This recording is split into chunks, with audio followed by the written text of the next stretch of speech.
Hello friends, എല്ലാവർക്കും magic മസാലയിലേക്ക് സ്വാഗതം.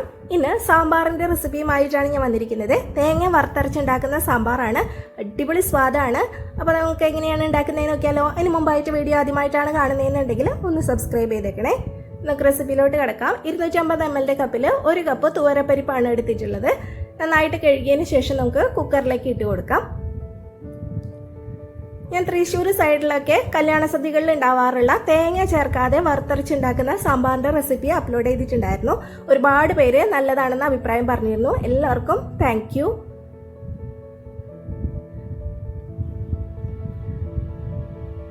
കുക്കറിലേക്ക് നമുക്ക് 3 കപ്പ് വെള്ളം ഒഴിച്ചു കൊടുക്കാം. ഈ ചുവന്നുള്ളിയാണ് ഇട്ട് കൊടുക്കുന്നത്. ഒരു 8 അല്ലി ചുവന്നുള്ളി ഇട്ട് കൊടുത്തിട്ടുണ്ട്. ആവശ്യത്തിനുള്ള കല്ലുപ്പ് ഇട്ട് കൊടുക്കാം. 1/4 ടേബിൾ സ്പൂൺ മഞ്ഞൾപ്പൊടി ഇട്ട് കൊടുക്കുന്നുണ്ട്. 1 ടേബിൾ സ്പൂൺ വെളിച്ചെണ്ണയാണ് ഒഴിച്ചു കൊടുക്കുന്നത്.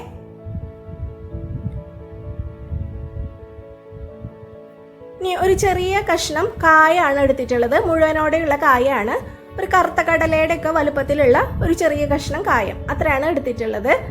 നമ്മൾ വറുത്തരച്ച സാമ്പാറൊക്കെ റെഡിയാക്കുന്ന സമയത്ത് ഈ മുഴുവനോടെയുള്ള കായം തന്നെ എടുക്കാനായിട്ട് ശ്രദ്ധിക്കുക. അതിനാണ് കൂടുതൽ ഫ്ലേവറും ടേസ്റ്റും ഒക്കെ കിട്ടുള്ളൂ സാമ്പാറിന്. ഇത്ര ഇട്ട് കൊടുത്ത് നമുക്ക് കുക്കർ അടച്ചു വെച്ച് പരിപ്പ് നന്നായിട്ടൊന്ന് വേവിച്ചെടുക്കാം. പരിപ്പ് പല വിധത്തിലുണ്ട്. ചില പരിപ്പ് പെട്ടെന്ന് വേവുന്നതായിരിക്കും, ചിലതിന് കുറച്ച് വേവ് കൂടുതലുണ്ടാവും. അപ്പോൾ വേവ് കൂടുതലുള്ള പരിപ്പാണെങ്കിൽ ഈ വേവിക്കുന്ന സമയത്ത് ഉപ്പ് ചേർക്കണ്ട, ഉപ്പ് ചേർക്കാതെ വേവിച്ചെടുക്കാം. ഒരു വിസിൽ വന്നിട്ടുണ്ട് ഹൈ ഫ്ലെയിമിൽ വെച്ചിട്ട്. ഇനി നമുക്ക് ലോ ഫ്ലെയിമിലോട്ട് മാറ്റിയിട്ട് ഒരു 5 മിനിറ്റ് കൂടി കുക്ക് ചെയ്യാം. പരിപ്പ് നന്നായിട്ട് വെന്തൊടഞ്ഞ് വരണം. അപ്പോൾ അതിന് വേണ്ടിയിട്ട് ലോ ഫ്ലെയിമിൽ ഒരു 5 മിനിറ്റ് വെക്കുക. സ്റ്റീമെല്ലാം പോയിട്ട് വേണം തുറക്കാനായിട്ട്. ഇത് വാളൻപുളിയാണ്. ഒരു വലിയ ചെറുനാരങ്ങയുടെ അത്രയും വലുപ്പത്തിലുള്ള വാളൻപുളി എടുത്തിട്ടുണ്ട്. അതിലേക്ക് 1 കപ്പ് വെള്ളം ഒഴിച്ചിട്ട് സോക്ക് ചെയ്യാനായിട്ട് വെച്ചിരിക്കുന്നതാണ്. ഇപ്പോൾ കുക്കറിൻ്റെ സ്റ്റീമെല്ലാം പോയിട്ടുണ്ട്. നമുക്ക് തുറന്ന് നോക്കാം. പരിപ്പ് നന്നായിട്ട് വെന്തിട്ടുണ്ട്. കണ്ടില്ലേ, പരിപ്പും ഉള്ളിയെല്ലാം നന്നായിട്ട് വെന്തുടഞ്ഞ് വന്നിട്ടുണ്ട്. ഇങ്ങനെയാണ് പരിപ്പ് വേവിച്ചെടുക്കേണ്ടത്. നമുക്കിതിലേക്ക് പച്ചക്കറിയൊക്കെ ഒന്ന് ഇട്ട് കൊടുക്കാം.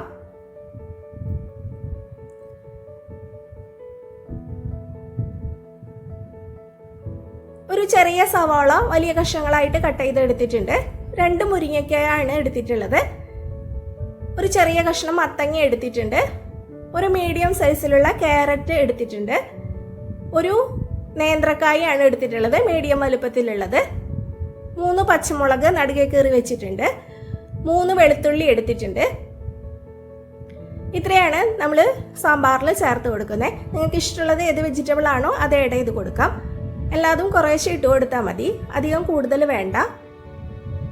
വെളുത്തുള്ളി ഞാൻ പച്ചക്കറി വേവിക്കുന്നതിനൊപ്പമാണ് ചേർത്ത് കൊടുക്കുന്നത്. ഇതിന് പകരം തേങ്ങ വറുക്കുന്ന സമയത്ത് ഒരു 2 അല്ലി വെളുത്തുള്ളി അതിൻ്റെ ഒപ്പം ചേർത്ത് വറുത്തെടുത്താലും കുഴപ്പമില്ല, എങ്ങനെയായിരുന്നാലും മതി. ഞാനിപ്പോൾ പച്ചക്കറി വേവിക്കുമ്പോഴാണ് വെളുത്തുള്ളി ചേർത്ത് കൊടുക്കുന്നത്. എല്ലാതും നമുക്ക് കുക്കറിലേക്ക് ഇട്ട് കൊടുക്കാം.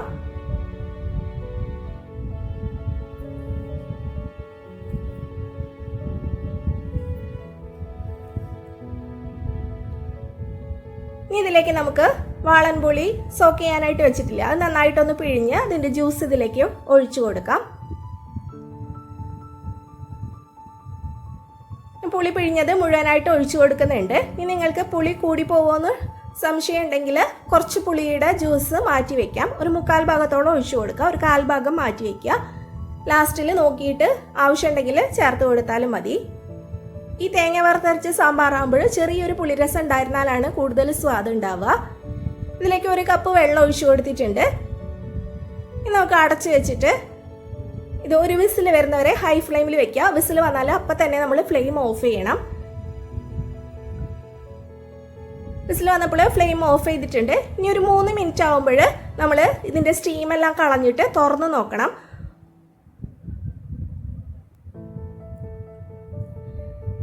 അത് റെഡിയാവുന്ന സമയം കൊണ്ട് നമുക്ക് ഒരു ചീനച്ചട്ടിയിലേക്ക് 2 ടേബിൾ സ്പൂൺ വെളിച്ചെണ്ണ ഒഴിച്ചു കൊടുക്കാം. ഇതിലേക്ക് ഒരു 1.5 ഇഞ്ച് വലുപ്പത്തിലുള്ള കായാണ് എടുത്തിട്ടുള്ളത്. 2-3 പീസായിട്ട് ഈ എണ്ണയിലേക്ക് ഇട്ട് കൊടുക്കാം.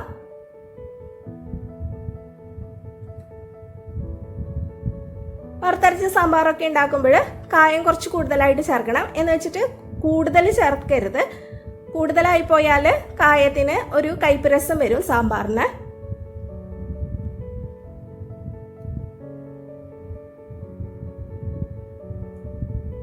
നന്നായിട്ടൊന്ന് വറുത്തെടുക്കുക. ഒരു ലോ ഫ്ലെയിമിൽ വെച്ചിട്ട് കായ നല്ലതുപോലെ ഒന്ന് മൊരിയിച്ചെടുക്കണം.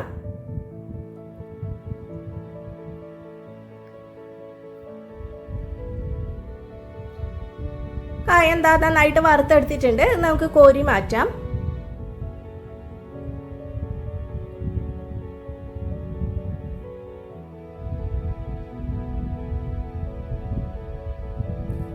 ഈ എണ്ണയിലേക്ക് നമുക്ക് ഉലുവ ഇട്ട് കൊടുക്കാം. 1/2 ടേബിൾ സ്പൂണിൽ കുറച്ച് കുറവായിട്ടാണ് ഉലുവ എടുത്തിട്ടുള്ളത്. ടീസ്പൂണിലാണെങ്കിൽ 1 ടീസ്പൂൺ ഉലുവ ഇട്ട് കൊടുക്കുക.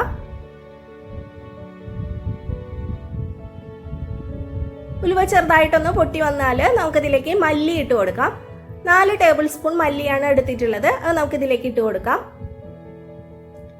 ഈ മല്ലി നന്നായിട്ടൊന്ന് വറുത്തെടുക്കണം. എല്ലാതും ലോ ഫ്ലെയിമിൽ വെച്ചിട്ട് വേണം വറുത്തെടുക്കാനായിട്ട്, അല്ലെങ്കിൽ പെട്ടെന്ന് കരിഞ്ഞു പോവും. ഈ മല്ലി മൂത്ത് നല്ലൊരു സ്മെല്ല് വന്ന് തുടങ്ങും. ആ സമയം വരെയാണ് നമ്മൾ മല്ലി വറുത്തെടുക്കേണ്ടത്. മല്ലിയുടെ കളറൊന്നും അധികം മാറിപ്പോവണ്ട. അപ്പോൾ മല്ലി റെഡി ആയിട്ടുണ്ട്. ഇനി നമുക്കിതിലേക്ക് വറ്റൽമുളക് ചേർത്ത് കൊടുക്കാം. എരിവിന് ആവശ്യമായിട്ടുള്ള വറ്റൽമുളക് ഇട്ട് കൊടുക്കുക. ഇത് അത്ര അധികം എരിവില്ലാത്ത മുളകാണ്. അപ്പോൾ അതുകൊണ്ട് ഒരു 13 എണ്ണാണ് ഞാൻ എടുത്തിട്ടുള്ളത്. ഒരു 13 14 വറ്റൽമുളക് എടുക്കാം. മുളകും കളറൊന്നും ചേഞ്ച് ആവണ്ട. നന്നായിട്ടൊന്ന് ലോ ഫ്ലെയിമിൽ വെച്ച് വറുത്തെടുത്തിട്ടുണ്ട്. അത് മൂന്നും നമുക്ക് മാറ്റി വയ്ക്കാം. ഈ ചീനച്ചട്ടിയിലേക്ക് ഒരു 2 ടേബിൾ സ്പൂൺ വെളിച്ചെണ്ണ കൂടി ഒഴിച്ചു കൊടുത്തിട്ടുണ്ട്. ഇതിലേക്ക് നമുക്ക് തേങ്ങ ഇട്ട് കൊടുക്കാം. 1/4 കപ്പ് തേങ്ങയാണ് ഞാൻ എടുത്തിട്ടുള്ളത്. അത് നന്നായിട്ട് വറുത്തെടുക്കണം. ഒരു മീഡിയം ഫ്ലെയിമിൽ വെച്ചിട്ട് നന്നായിട്ട് ഇളക്കി കൊടുത്തുകൊണ്ടേ ഇരിക്കുക. നല്ലൊരു ഗോൾഡൻ കളർ ആവുന്ന വരെയും നമ്മൾ തേങ്ങ വറുത്തെടുക്കുക.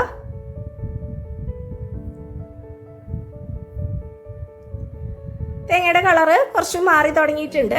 ഈ സമയമാകുമ്പോൾ നമുക്കിതിലേക്ക് കുറച്ച് കറിവേപ്പില ഇട്ട് കൊടുക്കാം.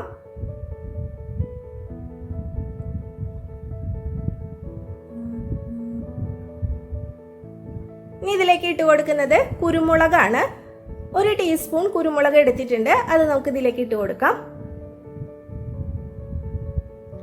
ഇനി 1 ടീസ്പൂൺ ജീരകം കൂടി ഇട്ട് കൊടുക്കുന്നുണ്ട്. കാണിക്കാനായിട്ട് വിട്ടുപോയതാണ്. 1 ടീസ്പൂൺ നല്ല ജീരകം കൂടി ഇതിൻ്റെ ഒപ്പം തന്നെ ഇട്ട് കൊടുക്കുക. ഈ സമയത്താണ് ഇട്ട് കൊടുക്കേണ്ടത്. ഈ തേങ്ങ ഒന്നുകൂടി കുറച്ചും കൂടി ഒരു കളറാവുന്നവരെയും നമ്മൾ വറുത്തെടുക്കുക. ഒരു ഗോൾഡൻ ബ്രൗൺ കളറാവുന്നവരെയും തേങ്ങ നന്നായിട്ട് വറുത്തെടുത്തിട്ടുണ്ട്. ഇനി നമ്മൾ വറുത്ത് മാറ്റി വെച്ചിരിക്കുന്ന വറ്റൽമുളകും മല്ലിയെല്ലാം ഇതിലേക്ക് ഇട്ട് നന്നായിട്ടൊന്ന് മിക്സ് ചെയ്ത് വയ്ക്കാം. ചൂടാറിയതിനു ശേഷം വേണം അരച്ചെടുക്കാനായിട്ട്.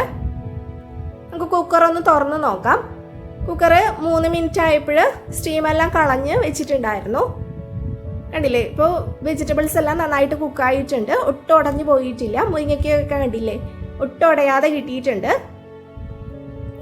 ഒരു വിസിൽ വന്നാൽ നമ്മൾ അപ്പം തന്നെ ഫ്ലെയിം ഓഫ് ചെയ്യണം. അതിനുശേഷം കറക്റ്റ് ഒരു 3 മിനിറ്റ് ആകുമ്പോൾ സ്റ്റീം കളഞ്ഞിട്ട് തുറന്ന് വെക്കണം. അല്ലെങ്കിൽ വെജിറ്റബിൾസൊക്കെ വേവ് കൂടി പോവും. ഞാനിതൊരു ചെറിയ ഉരുളിയിലേക്ക് മാറ്റി കൊടുക്കുന്നുണ്ട്. കുക്കറിൽ അരപ്പൊക്കെ ചേർത്ത് വരുമ്പോൾ അത് ചെറിയ കുക്കർ ആയതുകൊണ്ട് അതിൽ കൊള്ളില്ല. അപ്പോൾ അതുകൊണ്ട് ഉരുളിയിലേക്ക് മാറ്റി കൊടുത്തിട്ടുണ്ട്. ഈ സമയത്താണ് നമ്മൾ കുറച്ച് കാര്യങ്ങൾ കൂടി ചേർക്കാനുണ്ട്.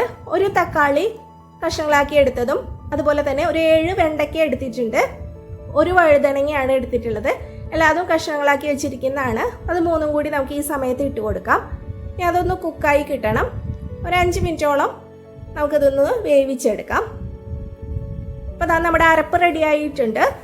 കുറേശ്ശെയായിട്ട് വെള്ളം ഒഴിച്ചിട്ട് നല്ല ഫൈനായിട്ട് അരച്ചെടുത്തിട്ടുണ്ട്. അത് നമുക്ക് മാറ്റി വയ്ക്കാം.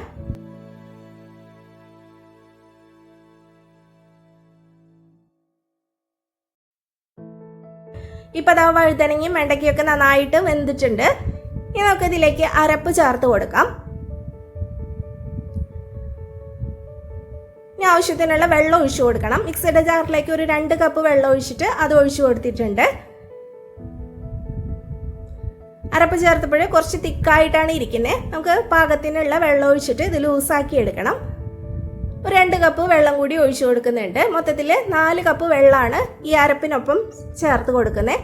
കണ്ടില്ലേ, ഈ ഒരു ലൂസിലാണ് നമ്മുടെ സാമ്പാർ വേണ്ടത്. കുറച്ചൊരു ലൂസായിട്ട് തോന്നണം. എന്നാലാണ് ഇത് കുറച്ചൊന്ന് ചൂടാറി വരുമ്പോഴേ കറക്റ്റ് കൺസിസ്റ്റൻസിയിൽ കിട്ടുള്ളൂ. ഇതിൽ ഉപ്പ് കുറച്ച് കുറവുണ്ട്, അപ്പോൾ അത് ഞാൻ ഇട്ട് കൊടുക്കുന്നുണ്ട്. പുളിയെല്ലാം കറക്റ്റാണ്, എല്ലാതും കറക്റ്റാണോ എന്ന് ചെക്ക് ചെയ്ത് നോക്കുക. ഇനി അരപ്പ് ചേർത്തതിന് ശേഷം ഒരു 4 മിനിറ്റോളം നന്നായിട്ടൊന്ന് തിളപ്പിച്ചെടുക്കണം.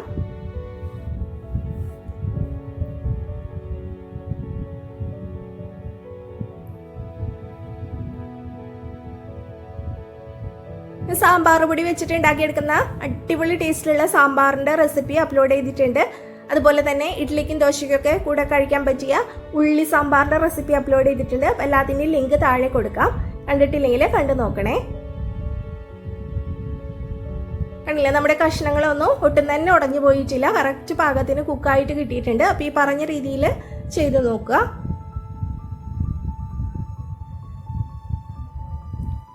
ഏകദേശം ഒരു 4 മിനിറ്റ് ആയിട്ടുണ്ട്. ഇപ്പം ഇത്രയും മതിയാവും, നമുക്ക് ഫ്ലെയിം ഓഫ് ചെയ്ത് കൊടുക്കാം. ഇനി ഇതിലേക്ക് മല്ലിയിലയാണ് ഇട്ട് കൊടുക്കുന്നത്. മല്ലിയില ഉണ്ടെങ്കിൽ മാത്രം ഇട്ട് കൊടുക്കുക, വളരെ കുറച്ച് ഇട്ട് കൊടുക്കുന്നുള്ളൂ. ഇനി ഒന്ന് മിക്സ് ചെയ്തെടുക്കാം.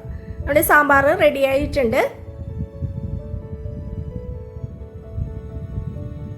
കുറച്ച് സമയം ഒന്ന് ഇരുന്ന് കഴിഞ്ഞാൽ ഇത് കറക്റ്റായിട്ട് വരും കൺസിസ്റ്റൻസി. ഇപ്പോൾ കുറച്ച് ലൂസിലാണ് ഇരിക്കുന്നത്. നമുക്ക് ഇതിലേക്ക് കടുക് ഒന്ന് വറുത്തിടണം. അതിനായിട്ട് ഒരു പാൻ വെച്ചിട്ടുണ്ട്. 2 ടേബിൾ സ്പൂൺ വെളിച്ചെണ്ണ ഒഴിക്കുക. ചൂടായിട്ട് വരുമ്പോൾ 1 ടീസ്പൂൺ കടുക് ഇട്ട് കൊടുത്തിട്ടുണ്ട്.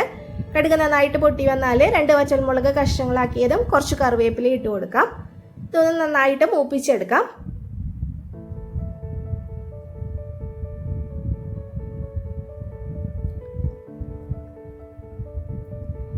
നമുക്ക് സാമ്പാറിലേക്ക് ഒഴിച്ചു കൊടുക്കാം. ഈ വറവ് ഒഴിച്ചു കൊടുത്താൽ അപ്പം തന്നെ നമ്മൾ ഇതൊന്ന് അടച്ച് വെക്കണം. 2 മിനിറ്റ് ഒന്ന് അടച്ച് വെക്കുക. അതിനുശേഷം നമുക്ക് തുറന്ന് മിക്സ് ചെയ്തെടുക്കാം. നല്ല സ്വാദുള്ള സാമ്പാറാണ്. അപ്പോൾ ഒരു പ്രാവശ്യമെങ്കിലും ഇതുപോലെ ഒന്ന് ഉണ്ടാക്കി നോക്കണേ. ഇതങ്ങനെ മറ്റേ സാമ്പാർ പൊടിയൊക്കെ ചേർത്ത് ഉണ്ടാക്കുന്ന സാമ്പാറിൻ്റെ പോലെ അത്ര വേഗം കേടാവൊന്നുമില്ല. നമ്മൾ ഉപയോഗിച്ച് കഴിഞ്ഞാൽ കുറച്ച് വെള്ളം ചേർത്തിട്ട് നന്നായിട്ട് തിളപ്പിച്ച് വെച്ചാൽ മതി. ഇപ്പോൾ 2-3 ദിവസമൊക്കെ കേടാവാതെ ഇരിക്കും. എല്ലാവരും ട്രൈ ചെയ്ത് നോക്കിയിട്ട് അഭിപ്രായം അറിയിക്കണേ. Thank you.